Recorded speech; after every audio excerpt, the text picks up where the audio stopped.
కంచిపట్టు చీరల సామ్రాజ్యం, తెలుగు ప్రజల షాపింగ్ ప్రపంచం వారాహి సిల్క్స్. కూకట్పల్లిలో ఏప్రిల్ 4న గొప్ప ప్రారంభం. అందుకనే మళ్ళీ మీ అందరికి హామీ ఇచ్చేది, ఎన్నికల ముందు కొన్ని హామీలు ఇచ్చాం ప్రజలకి.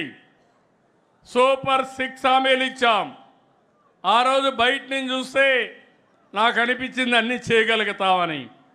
నేను అనేక సార్లు చెప్పాను, అభివృద్ధి జరగాలి, సంపద సృష్టించాలి, ఆదాయాన్ని పెంచాలి. పెంచిన ఆదాయం ద్వారా సంక్షేమ కార్యక్రమాలు చేసి మళ్ళీ అభివృద్ధి ఖర్చు పెడితే నిరంతరం ముందుకెళ్తుంది. లేకపోతే అప్పులు చేసి సంక్షేమ కార్యక్రమాలు ఇస్తే కొన్ని రోజుల తర్వాత ఆగిపోతాయి. ఈరోజు అలాంటి పరిస్థితుల్లో మనం కూరకపోయాం. 9,74,000 కోట్ల రూపాయల అప్పులు. దీనికి వడ్డీ కట్టాలి, అసలు కట్టాలి. అభివృద్ధి ఆగిపోయే పరిస్థితి వచ్చింది. కానీ నా జీవితంలో ఎప్పుడు కూడా నేను ఓటమిని అంగీకరించను. తప్పకుండా ఈ రాష్ట్రాన్ని అభివృద్ధి చేసి నెంబర్ 1 స్టేట్గా తయారు చేసే బాధ్యత ఎన్డీఏ కూటమి తీసుకుంటాం. అందుకే మీరు చూస్తే ఎన్నికల ముందు ఇచ్చిన హామీలు, పింఛన్లు పెంచాం. నేను సవాలు విసురుతున్నా, ఎవడన్నా విమర్శిస్తే 4,000 రూపాయలు, 200 రూపాయలు 2,000 చేశాం. 5 ఏళ్ళు ముక్కి మూలిగి 200 పెంచితే ఒకేసారి 4,000 5,000 చేయడమే కాకుండా ఏప్రిల్ నుంచే ఇచ్చిన పార్టీ తెలుగుదేశం పార్టీ. 5,500 రూపాయలు దివ్యాంగులకు పింఛనుంటే ఎంత ఈరోజు 6,000. ఎవరు చేశారని అడుగుతున్నా. డయాలిసిస్ చేసుకునే వ్యక్తులుంటే 10,000 రూపాయలు ఇస్తున్నాం. బెడ్కే పరిమితమయ్యి వాళ్ళకి ఎవరన్నా ఒకరు చూసుకోవాల్సి వస్తే ఆ ఇంటికి భారం కాకుండా 15,000 రూపాయలు ఇచ్చే ఏకైక పార్టీ మానవత్వంతో పనిచేసిన ప్రభుత్వం ఎన్డీఏ ప్రభుత్వం. ఈ విషయాలు మీరు గుర్తుపెట్టుకోవాలి. ఈరోజు ఒక్క పింఛన్ల కార్యక్రమానికి 33,000 కోట్ల రూపాయలు సంవత్సరానికి ఖర్చు పెట్టి మొదటి తారీఖు వస్తే ఏది లేకపోయినా పర్వాలేదు, మొట్టమొదటిసారి నా మీద ఆధారపడ్డ ఈ యొక్క వృద్ధులకి వికలాంగులకి పింఛన్లు ఇవ్వాలని కుటుంబ పెద్దగా ముందు వాళ్లకు పంపించిన తర్వాతనే వేరే కార్యక్రమం చేస్తున్నా. అది కూడా మామూలుగా కాదు, మీరు గుర్తుపెట్టుకోవాలి.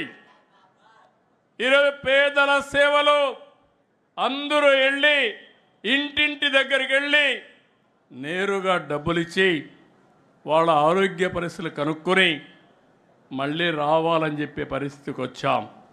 పరామర్శించి రావాలనే పరిస్థితికి వచ్చాం. అన్న క్యాంటీన్ పెట్టాం, దీపం 2 ఇచ్చాం. ఇంకో పక్క మీరు చూస్తే ఈ నెలలోనే జనరల్ సెక్రటరీ గారు చెప్పినట్టు తల్లికి వందనం, ఎంతమంది పిల్లలుంటే అంతమందికి ఇస్తాం. ఇక్కడ 2 విషయాలు ఉన్నాయి.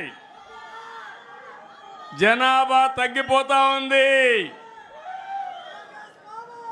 మనం కూడా జనాభా పెంచుకోవాల్సిన అవసరం ఉంది. లేకపోతే పనిచేసే వాళ్ళు తగ్గిపోతారు. ముసలివాళ్ళు ఏజింగ్ ప్రాబ్లంతో సఫర్ అయ్యే పరిస్థితి వస్తుంది. అందుకని అందరి పిల్లలకి ఇస్తాం. అందుకే ఇంకొక పక్క అందరం కూడా పాపులేషన్ మేనేజ్మెంట్లో ఇప్పటి నుంచి మీరు మాట్లాడాలి. కనీసం 2 పిల్లలకు తక్కువ కాకుండా ప్రతి ఒక్కరూ కూడా దంపతులు ముందుకు పోయే పరిస్థితి రావాలి. ఎందుకంటే ఓసారి మొహమాట పడతాం. నేను ఎప్పుడు 95లో break silence, talk about AIDS అన్నా. ఎందుకన్నాను? ఎయిడ్స్ అనేది ఒక ప్రమాదకరమైన సమస్య.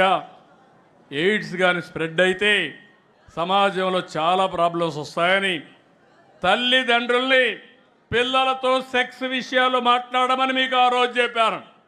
ఇప్పుడు తల్లిదండ్రులు చేయాల్సింది, ఎవరైనా ఇద్దరి కంటే తక్కువ మంది పిల్లలుంటే గట్టిగా చెప్పాలి, మేము కూడా నీ మార్గం అనుకుంటే నువ్వు వచ్చేవాడువా అని చెప్పి అడగాలి. అప్పుడే ఈరోజు గుర్తింపు వస్తుంది. ఇది మనందరి సామాజిక బాధ్యత. సమాజంలో ఇది ఉండాలంటే తప్పదని చెప్పి కూడా నేను మీకు తెలియజేస్తున్నా. అన్నదాతకి ఇవ్వాల్సిన డబ్బుల్ని మళ్ళీ వాళ్ళకు కూడా ఇస్తున్నాం. 3 ఇన్స్టాల్మెంట్స్లో ఇస్తాం. మే నుంచే ప్రారంభిస్తాం. మత్స్యకారులకు 20,000 ఇస్తాం. అదే మాదిరిగా ఏదైతే డిఎస్సి ఉందో తొందరలోనే 1-2 రోజుల్లోనే డిఎస్సి కూడా పిలుస్తాం. మళ్ళీ కొత్త టీచర్లతో కొత్త కళతో స్కూల్స్ అన్నీ కూడా రీఓపెన్ చేస్తామని చెప్పి కూడా నేను మీకు తెలియజేస్తున్నా. అయితే మనం ఇవన్నీ కూడా ప్రజలకు ఇచ్చిన హామీలు నెరవేరుస్తాం. ఎందుకంటే మన దగ్గర డబ్బులుండి కాదు, ఆ విషయం కూడా కార్యకర్తలు గుర్తుపెట్టుకోవాలి, ప్రజలు గుర్తుపెట్టుకోవాలి. ఇబ్బందులు ఉన్నాయి, మనం ఊహించిన దానికంటే ఇబ్బందులు ఎక్కువగా ఉన్నాయి. నేను 4వసారి ముఖ్యమంత్రిని. 3 సార్లు నాకు ఎప్పుడు ఇన్ని ఇబ్బందులు రాలేదు. అన్ని ఇబ్బందులు ఉన్నాయి. కానీ ఒక పక్క ఇబ్బందులున్నా సమస్యల్ని ఫేస్ చేస్తూనే ఎక్కడికక్కడ ఇచ్చిన హామీలు నెరవేర్చుకుంటూ ముందుకు పోయే దిశగా ముందు కార్యక్రమాలు తీసుకున్నాం. సుమన్ టీవీలో మీ పర్సనల్ అండ్ బిజినెస్ ప్రమోషన్స్ కోసం కింది నెంబర్కి కాంటాక్ట్ చేయండి.